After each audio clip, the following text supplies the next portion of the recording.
جمله چی رو خواسته؟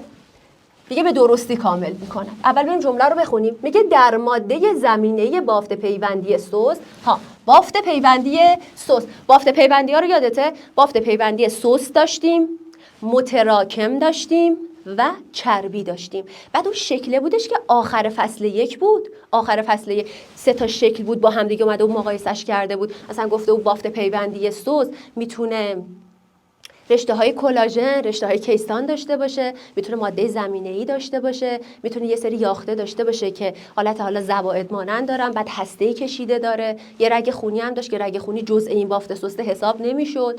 دیگه چی داشتیم؟ بافت متراکم. بافت متراکم هم رشته های کلاژن داشت، خب که رشته های کلاژن نسبت به حالا بافت پیوندی متراکم نسبت به بافت پیوندی سست چی بودن؟ بیشتر بودن. یادتون هست؟ آفرین. خب میگه در ماده زمینه بافت پیوندی سست الف هماننده، ببین حواست باشه، گفته هماننده بافت قشای پایه.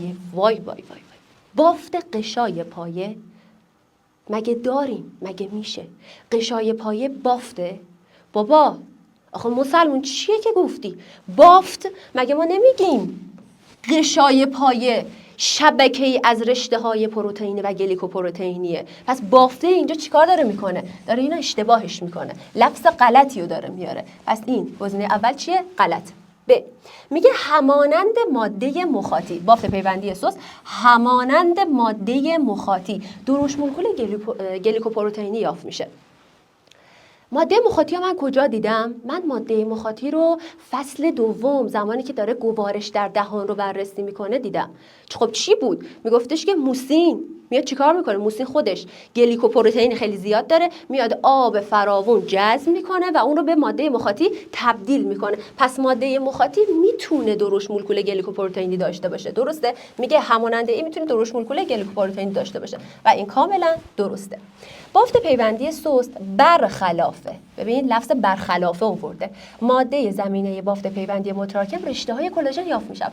بابا همین الان برات توضیح دادم، چرا داری میگی برخلافه؟ مگه نگفتیم هم توی بافت پیوندی متراکم هم توی بافت پیوندی سست ما میتونیم رشته های کلاژن ببینیم؟ تازه رشته های کلاژن بافت پیوندی متراکم چیه؟ زیادتره، خیلی بیشتره. درسته؟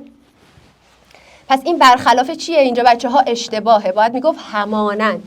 دال بافت پیوندی سست برخلافه ماده زمینه بافت پیوندی متراکم مولکول آب یافت میشه. خب ببین چرا داری میگی بازم برخلافه؟ بابا توی ماده زمینه ای حالا چه بافت پیوندی متراکم باشه چه سست باشه 100% تو مولکول آب داری میبینی، یعنی باید مولکول آب وجود داشته باشه. پس این چیزی که گفته غلطه. چند تا گفته به درستی کامل میکنه؟ یه دونه، فقط میشه گزینه 2. ببین